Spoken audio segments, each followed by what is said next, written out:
Hey everybody, this is John Hope Bryant, founder, chairman, and chief executive officer of Operation Hope, America's first and largest nonprofit financial services network for the poor, the working class, the struggling class, the teetering class, folks with too much month at the end of their money.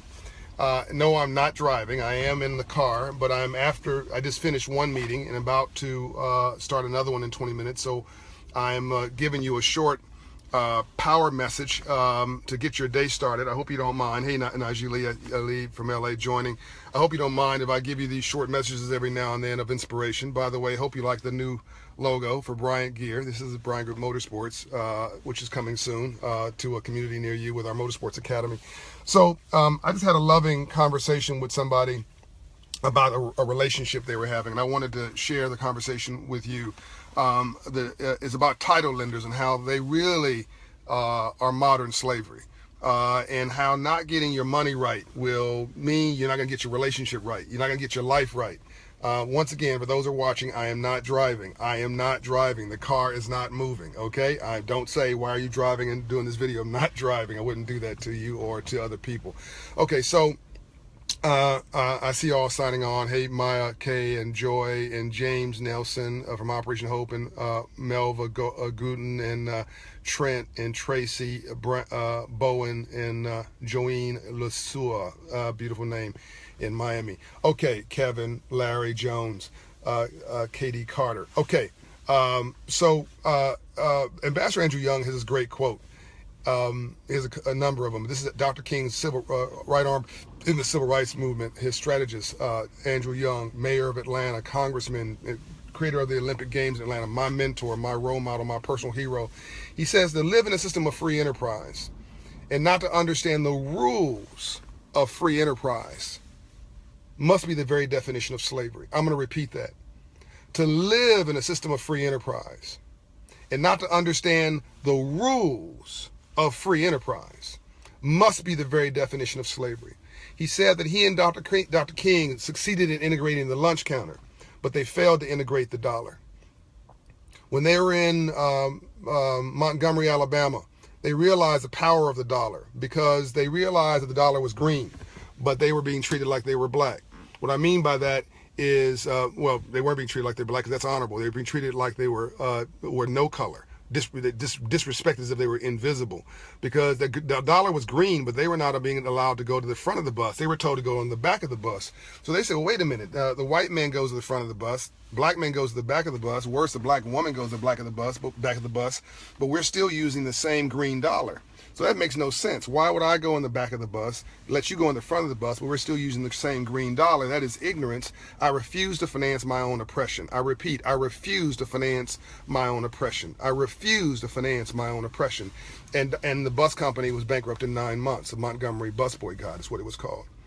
And that became a strategy for the civil rights movement of an honorable retreat from people who meant you no good. I'm sort of talking about that today. And by the way, don't start thinking about, I'm saying protesting businesses and all that stuff. You should protest anybody who does not have your best interest at heart. Anybody who does not have your best interest at heart, but you should support people who are supporting you and supporting your community. So don't get emotional, don't get even, just do the right thing. But the first thing you need to do is to just simply empower yourself, and don't do stupid stuff that shoots yourself in the foot. So here's an example. So a loving couple, guy's 65 years old. He's a police officer, former police officer, has a pension, gets I think military benefits. So he's doing really well in his life, right? And he owns his car, free and clear. But he's trying to be the big baller. He's trying to be to profile for his woman. He's trying to profile for his kids, who, by the way, need to go get a job. So one of his kids is 26 years old, has 4 children from different fathers. I'm not judging her, I'm just giving you a situation, and she don't work. I'm gonna repeat that. One of his children, who he's financing, has 4 children by 4 different fathers. So imagine what that's doing to the kids and their self-image and their self-esteem, or lack thereof, because they don't know who their father is. They don't know who their father figure is, and they're gonna grow up thinking that any guy will do.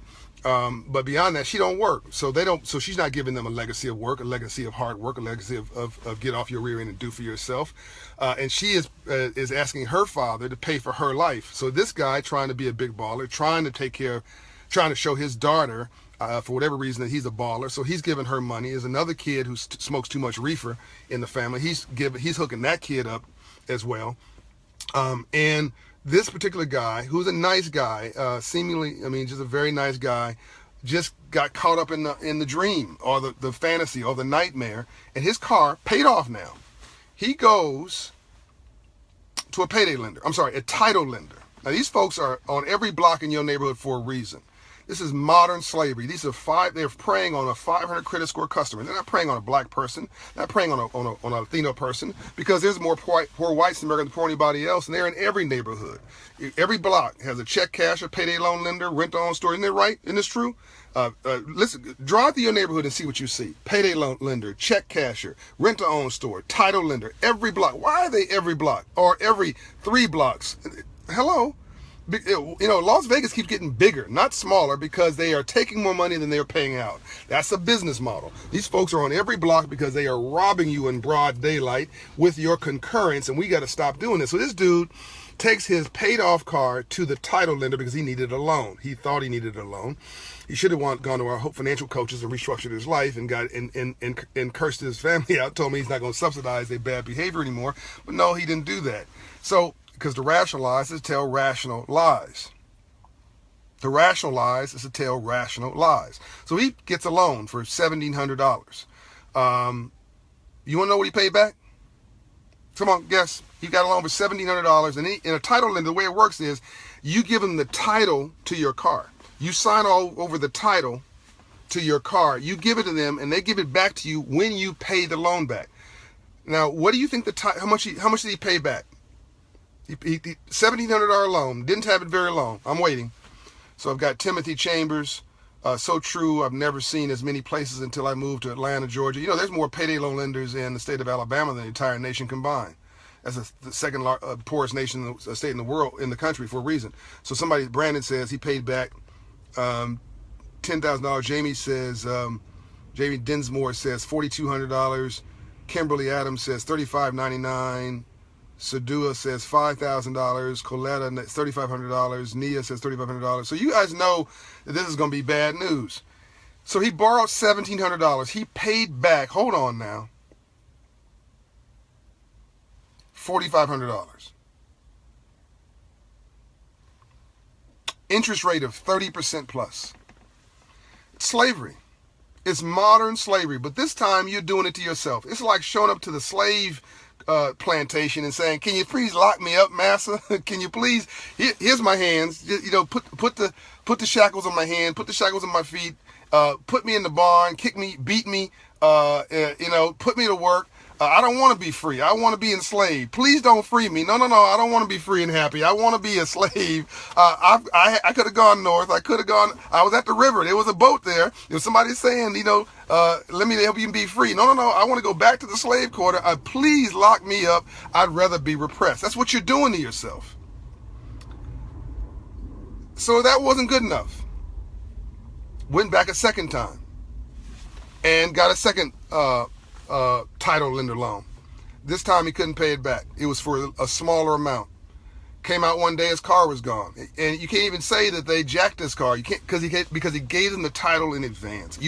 So he owned the car, right, and gave up his car freely at a 30% interest rate, compounded daily, and they robbed him in broad daylight. So what happens now? Now you can't make your mortgage payment. So now you're in a fight with your wife. And your wife is like, well, I'm not financing no grown-ass man. So you ain't got to go, but you got to get the hell out of here. And so now the respect for people, half of you goes down. You don't think we live in an economic world? Try not paying your rent. Try not paying your mortgage. You don't think we live in an economic world? Try not paying your daycare bill. You don't think we live in an economic world? Try to go to work and your employer don't pay you a salary or your hourly wage. You don't think we don't live in an economic world? Try loaning somebody some money and they don't pay you back and see what kind of attitude you get. You don't think we live in an economic world? Try to drive your car without gas. Last time I checked, you paid for your gas at a gas station. We live in an economic world. Stop playing games. Stop letting people game you. All this stuff folks talk about, oh, why does John Bryant want to save capitalism? You fool. You are a capitalist. What do you think human capital is if not human capital? You're using your human capital to go get a job. job. They're paying you for your human capital, hopefully more than what you're, the more value coming to you than you're putting out, and more value to them than in other words, it's fair exchange. You're giving them what you believe your capital's worth. They're paying you what they think your capital's worth.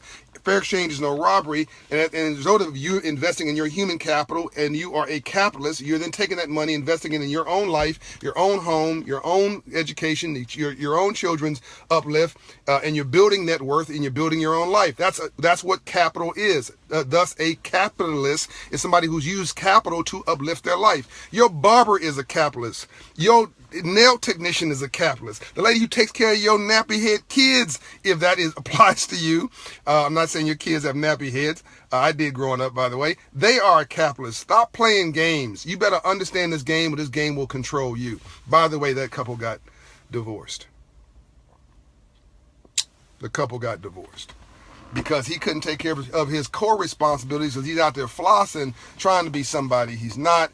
Nobody likes a financial steward who is fiscally irresponsible. Then they say, look, if you can't take care of these basic things, then you can't give me a sense of safety and security in my house. And if you can't give me a sense of safety and security, then you're a liability, not an asset. All right, that's it. That's one of my shorter videos, and I think it's straight to the point and no chaser. This is John Bryant. This is Civil Rights, unbought, unbiased, coming at you straight and no chaser from Atlanta, Georgia. With the home of civil rights, and Dr. King will now be the home of civil rights and Operation Hope. This is a moment in history. You're living in it, but history never feels historic when you're sitting in it. It just feels like another day. Live it, love it, embrace it, take your life back, and tell a friend to tune in. By the way, don't go do a payday loan with your car. Go if you're making less than $50,000 a year, and tell all your friends I said this. Tell every cousin boo boo. We all have a cousin boo boo trying to ask us for a loan. By the way, tell that lazy sister-in-law you got, or that lazy brother you got who won't get a job, or working part-time and doing reefer and can't realize why you don't have no energy. Tell them all to go get a job, a job, go to work. Nobody wants to take care of you. And by the way, if you're working, I see you guys like that. If you're working and you're making $50,000 a year or less, which is half of America, by the way, the federal government owes you a check. So tell everybody ask them this question. And when they say yes, send them to Operation Hope, because our services are free. When you ask them this question, say, look, they say, can I get a loan from you? Can I borrow $500? No, you can't borrow $500. Somebody wants to borrow some money from me. You want to borrow $500 from me? I'll give you $50 just to get you to go away, and I'll never do it again. But I don't want to get in an argument with you about the loan that you're not going to pay back. I'm going to repeat that. I don't want to get in an argument with you about the loan that you have no intention. Sorry, you intend to pay it back. You're just not going to pay it back, all right? And now I got an argument with my family over money. Nothing worse in the world, an argument with your family. Hello, I see you guys agree with this, over money. If somebody needs $500, they're in tough shape. They're not going to pay that loan back, or they're going to get in an argument, and then they're going to make you feel guilty for paying the loan back, like, man, why are you jamming me up? You mean, what are you jamming me up for? You borrowed the money. What you asking me for the money for if you wasn't intending to pay it back? Why are you making me feel guilty about getting my own money back? Are you out your dang on mind? I think these people have like a mental illness. Think about this. They came to you, they asked you for a loan. You took money that you were paying for something else, you gave them a loan, and you helped them out. Then you got to go ask for your money. They should have been offering you the money back. You got to go ask for your money. Hey, man, can I get my money? Oh, no, I don't know. I want my money. You asked for it. Oh, well, life's hard out here. Yeah, it was hard when you asked for the loan. Well, I don't have it this week. Well, when are you going to have it? Well, I don't have all of it. Well, can you give me $100 back? Can you do $50 a week? I mean, why do I have to ask you every week? Well, man, I don't know why you stressing me out. What do you mean you're stressing me out? You asked me for the loan. Don't make me come ask for my own money. That wasn't the topic. Okay, here's the topic. Here's the topic. If you make $50,000 a year or less, you need to ask, the person asked for this loan. Somebody who's a teacher. She makes $28,000 a year on her profession, $30,000. She has 2 children, okay? You ask them, do you ever heard about the EITC? They say, what's EITC? You say you're approved. You tell them John Bryant said this. Somebody makes $50,000 a year or less in America, and you know them. And you say, do you know what EITC is? And they say, what's EITC? You say you're approved. You say, call Operation Hope. The government has a check for you. I'm literally serious. If you make $28,000 a year and the government and you have 2 children and you work, the federal government owes you up to $4,000 cash. Did you hear me? and it's retroactive for 3 years. Now, you should be falling out your chair right now. All these folks running around here trying to find a $200, $500, $600, $1,000, $1,200, trying to make rent, trying to make a car note, one payment down, too much money into their money, stressed out, stressed over. And I just told you, the government, if you make $28,000 a year, you got 2 children, which is, I don't know, what, 20% of America? The government owes you $4,000 cash. All you gotta do is file your tax returns and ask for it, and they will send you a check and put it in your bank account, not send it to some dang on check cash or payday loan lender. And don't let them give you what's those checks, the tax return people give you when you gotta take out a loan to get your own money. That's another crazy thing. Don't go to a tax preparer and let them give you a loan. I think it's a tax and refund anticipation loan. Don't do that.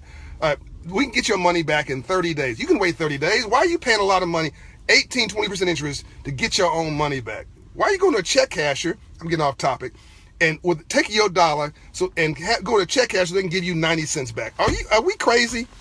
You worked your butt off for that dollar. I have a conference call coming in from South Africa, but I want to finish this with you. You worked your butt off for that dollar, but you're gonna give 10 cents to some check casher just because? Come on now, you ain't no fool. End of the story. So if you make $30,000 a year, $28,000 a year, you got 2 children. The government owes you $4,000, but it's retroactive for 3 years. If you haven't filed for EITC, it's retroactive for 3 years. That's $12,000, ladies and gentlemen. It's at least $10,000. Look, if it's $8,000. Look, if it's $5,000. Look, if it's $3,000. Look, if it's $1,000. That's your money. You don't have to pay it back. That is not begging. That's not some entitlement program. That's your money. You worked your rear end off. You've earned it. That's your bonus for working, called the Earned Income Tax Credit. And 1 out of 4 Americans who qualify for EITC never asked for it. That's what we do at Operation Hope. You want to know what we do at Hope Inside? You want to know what we do as a private banker for the poor, the working class, the struggling class, the teetering class, folks with too much money into their money? We give you your financial dignity back. Or as my goddaughter Jade Howard just told me, we give you financial intelligence for the masses. Go to OperationHope.org, find an office near you, and go take your liberty and get your civil rights, and tell a friend too. Love you. I'm out.